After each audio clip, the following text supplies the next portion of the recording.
Movie शुरू होती है वर्जीनिया यूनिवर्सिटी से, जहां हम फील्डिंग नाम का एक लड़के को अपनी दोस्त नेट के साथ टिफिन करते हुए देखते हैं। वो दोनों बातें कर रहे होते हैं कि तभी फील्डिंग अपनी एक्स गर्लफ्रेंड क्लेयर को एक दूसरे लड़के के साथ देख के अकेला महसूस करता है और अपने सामने एक लेडी को पपी के साथ खेलता देख के अकेलापन दूर करने के लिए वो डॉग शेल्टर जाता है पपी अडॉप्ट करने के लिए। वहाँ फील्डिंग को एक येलो लैब पपी पसंद आता है तो वो उसे अडॉप्ट कर लेता है। रात को फील्डिंग पपी घर लाने की खुशी में पार्टी रखता है और पपी का नाम देता है गोंकर। अगले कुछ साल फील्डिंग की कॉलेज खत्म होने तक वो दोनों एक साथ रहते हैं। गोंकर बड़ा होता है और कई बार फील्डिंग के पीछे पीछे उसके कॉलेज कैंपस के अंदर बिना लीज के क्लास तक पहुंच जाता है। फील्डिंग स्टडी के लिए वहाँ अकेला रहता है। फिर उसके पेरेंट्स उससे मिलने आते हैं क्योंकि अगले दिन ग्रेजुएशन पार्टी होती है। फील्डिंग की बहन पेटन भी उससे मिलने आई होती है। फील्डिंग के सभी दोस्तों को कोई ना कोई जॉब मिल गया होता है, पर फील्डिंग को अब तक पता नहीं होता कि आखिर उसे अपनी लाइफ में करना क्या है। इसलिए उसकी फादर जॉन को उसके लिए चिंता होती है और वो फील्डिंग को समझाते हैं। गोंकर को देख के फील्डिंग के पेरेंट्स उस पर गुस्सा करते हैं क्योंकि ग्रेजुएशन के बाद फील्डिंग कोई ना कोई काम में इंगेज हो जाएगा तो गोंकर का ख्याल कौन रखेगा। अगले दिन फील्डिंग ग्रेजुएशन पार्टी अटेंड नहीं कर पाता क्योंकि वो अपनी फ्यूचर के बारे में सोचते हुए गोंकर के साथ नदी के पास जाकर सो गया था और सुबह उठने में लेट हो गया। ग्रेजुएशन खत्म होने के बाद फील्डिंग अपनी दोस्तों को बाय बोल के पेरेंट्स के पास शिफ्ट हो जाता है। फील्डिंग के फादर जॉन उसे एक शॉक कॉलर देता है गोंकर के गले में बांधने के लिए और घर के पास झाड़ियों में सेंसर लगा देता है ताकि गोंकर बाउंड्री से बाहर जाने की कोशिश किया तो उसे शॉक कॉलर से झटका लगेगा और वो रुक जाएगा। हालांकि शॉक से उसे चोट नहीं लगेगी, बस सबक मिलेगा। पर फील्डिंग गोंकर को बांध के रखना नहीं चाहता। उसे खुले में रहने की आदत है और वो कॉलेज कैंपस में भागता रहता था। पर अब वो लोग शहर में रहते हैं, वहाँ कोई कैंपस नहीं है, इसलिए जॉन गोंकर के गले में शॉक कॉलर लगा देता है। तभी गोंकर घर के बाहर एक फॉक्स को देख के उसके पीछे भागता है और सेंसर से टकरा जाता है, जिससे उसे शॉक लगती है, पर वो रुकता नहीं और फॉक्स के पीछे चला जाता है।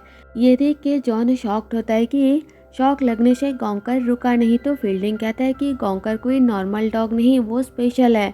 फील्डिंग की मां जीनी को गोंकर के लिए चिंता होती है क्योंकि वो जगह उसके लिए न्यू है, वो खो जाएगा, पर ऐसा नहीं होता, गोंकर वापस आ जाता है। अगली सुबह जॉन और जीनी की नींद गोंकर और फील्डिंग की ब्रीदिंग टेक्निक प्रैक्टिस करने की आवाज़ से खुलती है, जिससे वो इरिटेट होते हैं और ऐसा हर रोज़ होता रहता है। गोंकर जॉन को उसके वीडियो कॉन्फ्रेंस के बीच डिस्टर्ब करता है क्योंकि उसे जॉन के साथ खेलना होता है। जॉन एक लकड़ी उठा के दूर फेंकता है और गोंकर को लाने के लिए कहता है, पर वो नहीं जाता, जिसमें फील्डिंग कहता है कि लकड़ी गोंकर खुद चुनेगा और जॉन को उसे ऐसा करते हुए देखना पड़ेगा, तब जाकर गोंकर खेलता है। गोंकर को फॉक्स के पीछे भागना, डोनट्स को ऊपर की तरफ उछाल के उसे कैच करके खाना और बर्ड्स पसंद है। वो हर रोज़ जिनी को बेड लगाते टाइम और जॉन को मीटिंग के टाइम डिस्टर्ब करता रहता है। जॉन और जिनी भी गोंकर के टैलेंट से खुश होते हैं। इसके बाद एक तूफानी रात को जॉन गोंकर को बेड के नीचे छुपा हुआ देखता है क्योंकि उसे बिजली कड़कने से डर लगता है, तो जॉन गाना गा के उसे शांत करता है। अगली सुबह जिनी मार्केट से वापस आती है और उसके लिए खाना लाती है, पर गोंकर उसके पास नहीं आता, एक जगह बैठा रहता है। जिनी को ये अजीब लगता है और वो फील्डिंग को बुलाती है। फील्डिंग उसे उठाने की कोशिश करता है, पर वो उठ के फिर से सो जाता है और पता चलता है कि गोंकर ने कल रात से खाना नहीं खाया। वो लोग जल्दी से गोंकर को हॉस्पिटल ले जाते हैं और पता चलता है कि उसे एडिशंस की बीमारी है। पहले पता चलता तो दवाई से कंट्रोल हो सकता था, पर अब बहुत लेट हो चुकी है। बचने की 50-50 चांसेस है। अगर आज वो बच गया तो जब तक जिंदा रहेगा तब तक हर महीना उसे एक इंजेक्शन देना पड़ेगा। फील्डिंग उसके लिए बहुत दुखी होता है तो उसके पेरेंट्स उसे संभालते हैं। अगले दिन हॉस्पिटल से कॉल आता है। वहां पहुंच के पता चलता है कि गोंकर ठीक हो गया है और सुबह 6 बजे से स्टाफ के साथ खेल रहा है। फील्डिंग उसे ठीक देख के बहुत खुश होता है और घर लाकर ख्याल रखता है। फिर एक दिन फील्डिंग का दोस्त नेट उससे मिलने आता है तो फील्डिंग गॉन्कर और नेट को लेकर जंगल घूमने जाता है, जहां गॉन्कर एक फॉक्स देख के उसके पीछे भागता है पर वापस नहीं आता। नेट और गॉन्कर उसे बहुत आवाज़ लगाते हैं पर वो नहीं आता। रात को फील्डिंग घर वापस आकर अपनी पेरेंट्स को गॉन्कर के बारे में बताता है कि वो खो गया है। यहाँ जिनी अपनी बचपन की बात याद करती है कि कैसे उसकी मॉम ने एक दिन रात को घर में हो रही पार्टी के लिए उसकी डॉग ओजी को ठंड के टाइम घर से बाहर निकाल दिया था और जिनी सबसे छुप के ओजी को अपने रूम के अंदर रख ली थी। फिर एक दिन स्कूल से वापस आने के बाद जिनी को उसके पेरेंट्स से पता लगा था कि कार टक्कर मारने के कारण ओजी की मौत हो गई थी और तब से आज तक जिनी ओजी को भुला नहीं पाई। शीन अब प्रेजेंट में शिफ्ट होती है। जॉन और फील्डिंग उसी प्लेस पर जाते हैं जहां से गॉन्कर खो गया था और 14 माइल चल के उसे ढूंढने की कोशिश करते हैं पर वो नहीं मिलता। जिनी अपने घर में एक कंट्रोल रूम बना लेती है। Local newspaper, animal shelter, animal hospitals में कॉल करती है और स्टेट में फ्लायर्स बांटना शुरू कर देती है। गॉन्कर की स्टोरी लोकल और नेशनल न्यूज़पेपर की नज़र में आ जाती है और अब सब गॉन्कर को ढूंढना स्टार्ट कर देते हैं। गॉन्कर की अगली इंजेक्शन 3 हफ्ते में होती है। अगर टाइम से उसे इंजेक्शन नहीं मिला तो वो मर सकता है, इसलिए सब उसे 3 हफ्ते से पहले ढूंढने में लग जाते हैं। इधर जंगल के अंदर हम गॉन्कर को देखते हैं। रात को तूफान और बारिश आती है तो गॉन्कर बिजली की आवाज़ से डर के एक जगह छुप के बैठ जाता है। रात को घर वापस आकर फील्डिंग अपने फादर को सुना देता है कि एक गॉन्कर ही था जो उससे सच्चा प्यार करता था, क्योंकि कहीं ना कहीं जॉन और जिनी भी जॉब ना मिलने के कारण फील्डिंग को यूजलेस समझते हैं। घर से बाहर निकलने पर एक लेडी फील्डिंग को आइडिया देती है कि एक डॉग दूसरे डॉग की स्मेल से उसे ढूंढ सकता है। इसलिए अगले दिन फील्डिंग अपनी पड़ोसी के डॉग यूरी, जो कि गॉन्कर के साथ खेलता था, उसे 1 हफ्ते के लिए अपने साथ ले जाता है उसकी मदद से गॉन्कर को ढूंढने के लिए। इसके बाद जंगल के अंदर गॉन्कर को ढूंढते हुए जॉन और फील्डिंग एक शॉप तक पहुंचते हैं। वहाँ कुछ बाइकर से गॉन्कर के बारे में पूछते हैं पर उन्होंने उसे देखा नहीं होता और वो लोग गॉन्कर की खबर आगे फैला देने का कह के वहाँ से निकलते हैं। इधर जिनी को एक बूढ़ी औरत कॉल करके बताती है कि उसके घर के पास एक आदमी, जो कि एनिमल शेल्टर के नाम पर जानवर को बंदी बना के उनको टॉर्चर करता है, हो सकता है कि गॉन्कर उसी के पास है। जिनी ये बात फील्डिंग को बताती है तो वो दोनों मिलके उस आदमी के शेल्टर चेक करने के लिए जाते हैं पर उन्हें वहाँ गॉन्कर नहीं मिलता। उल्टा वो आदमी भी गॉन्कर का पोस्टर चारों तरफ फैला के उनकी मदद करने का प्रॉमिस करता है। दुनिया भर से लोग जिनी को कॉल करके गॉन्कर को ढूंढने का तरीका बताते हैं तो जिनी घर के बाहर फील्डिंग का एक टी शर्ट रख देती है, क्योंकि गॉन्कर जैसा ब्रीड 10 माइल दूर से भी उसे स्मेल कर सकता है। गॉन्कर को ढूंढते हुए रात हो जाती है तो जॉन और फील्डिंग एक मोटेल में रुकने के लिए जाते हैं पर वहाँ डॉग्स अलाउड नहीं होता तो जॉन यूरी को अपने कोट के अंदर छुपा के मोटेल में रुकता है। गॉन्कर की इंजेक्शन के लिए अब बस 2 हफ्ता बाकी रह गया होता है। टेंशन में फील्डिंग सही से खाना नहीं खाता, उसके पैर में छाले पड़ गए होते हैं। अगले दिन जंगल के अंदर उन दोनों को कुछ बॉयज़ कैंपिंग करते हुए नजर आते हैं। उन्होंने भी गॉन्कर को देखा नहीं होता पर जिस तरह से फील्डिंग और जॉन गॉन्कर को ढूंढ रहे हैं उसके लिए वो लोग उनकी तारीफ करते हैं। उस रात जॉन के सो जाने के बाद फील्डिंग की तबीयत बिगड़ जाती है और वो खून की उल्टी करता है पर पेरेंट्स को इस बारे में कुछ नहीं बताता।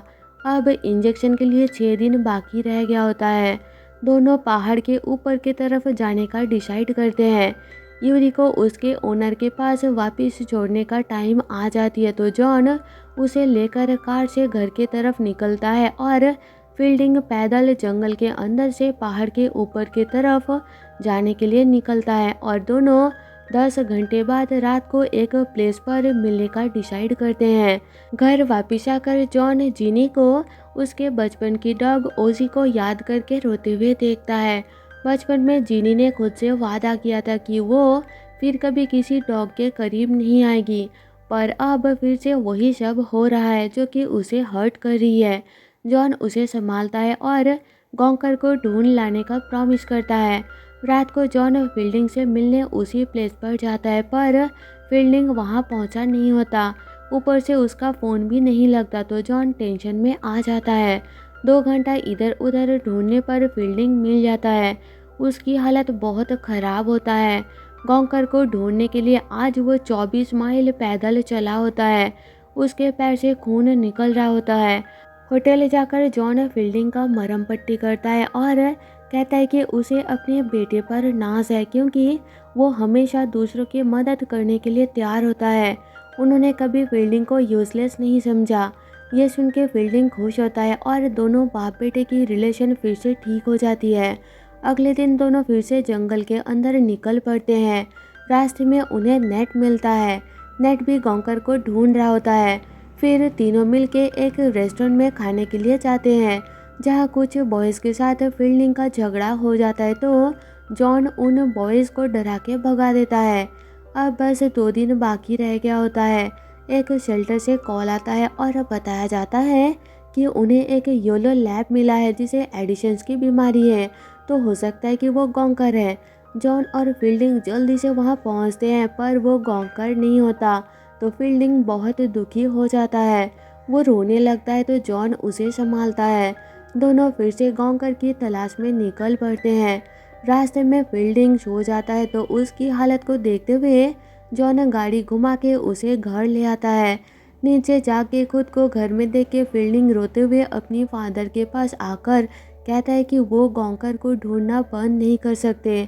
वही उसका सबसे अच्छा दोस्त था, तो जिनी उसे समझाती है कि 100 से भी ज़्यादा लोग गॉन्कर को ढूंढने में लगे हुए हैं, पर वो अब तक नहीं मिला। हो सकता है कि वो जिंदा ही ना हो। इसलिए फील्डिंग को उसे भूल के खुद की हालत पर ध्यान देना चाहिए, क्योंकि वो सही से खा पी नहीं रहा, कमज़ोर हो गया है।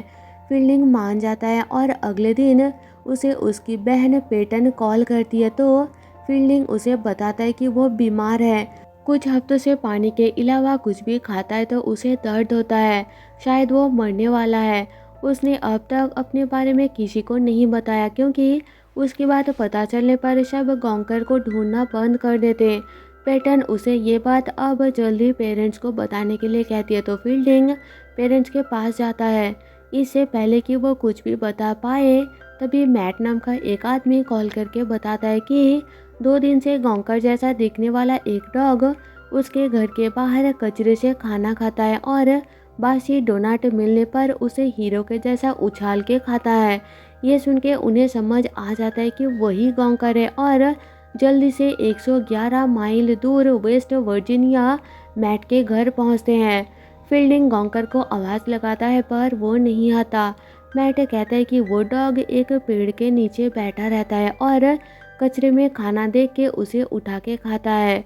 लास्ट 3 घंटा पहले उसने गॉन्कर को देखा था। डस्टबिन का ढक्कन जोर से बंद होने के कारण वो डर के जंगल के अंदर भाग गया था। बहुत आवाज़ लगाने पर भी गॉन्कर नहीं आता, तो एक बार फिर से फील्डिंग डिसअपॉइंट हो जाता है और जॉन उसे अपनी वही पुरानी डायलॉग बोलता है कि उसे भरोसा है, वो गॉन्कर को ढूंढ लेंगे। तभी पीछे से जंगल से गॉन्कर उनके तरफ बढ़ता है और उसे गले लगा के फील्डिंग बहुत ज़्यादा खुश होता है। दोनों उसे घर लाते हैं। जेनी अपनी डॉग ओसी की यादों को अलविदा करते हुए गॉन्कर को गले लगा लेती है। इधर गाड़ी से निकलते ही फील्डिंग बेहोश होकर गिर जाता है। डॉक्टर के पास ले जाने पर पता चलता है कि उसे अल्सरेटिव कोलिटिस की बीमारी है। उसका ऑपरेशन किया जाता है जो कि सक्सेसफुल होता है और इधर गॉन्कर को भी उसका इंजेक्शन टाइम से मिल जाता है। हॉस्पिटल में गॉन्कर के बिना फील्डिंग को नींद नहीं आता, तो एक बार फिर से जॉन अपने कोट के अंदर छुपा के गॉन्कर को फील्डिंग के पास लाता है और मूवी के एंड में हम गॉन्कर और फील्डिंग को हॉस्पिटल की बेड पर एक साथ सुकून की नींद सोते हुए देखते हैं और इसी हैप्पी एंडिंग के साथ मूवी ख़त्म हो जाती है। तो दोस्तों जाने से पहले आपसे एक रिक्वेस्ट है कि एक्सप्लेनेशन पसंद है तो प्लीज़ मेरी वीडियो को लाइक और कमेंट करके अपना फीडबैक ज़रूर दें। साथ ही साथ मेरे चैनल को सब्सक्राइब और शेयर करें, जिससे मेरे चैनल को ग्रो करने में बहुत ज़्यादा मदद मिल जाएगी। आप मेरे सेकंड चैनल में इंडियन मूवीज़ की एक्सप्लेनेशन देख सकते हो, जिसका लिंक मैंने नीचे डिस्क्रिप्शन में दे दिया है। उम्मीद है कि इस चैनल के जैसा वहाँ भी मुझे सपोर्ट करेंगे। मैं आपके लिए ऐसी न्यू वीडियोज़ लाती रहूँगी। मिलते हैं आपसे मेरे नेक्स्ट वीडियो में, तब तक के लिए stay safe and tata bye bye.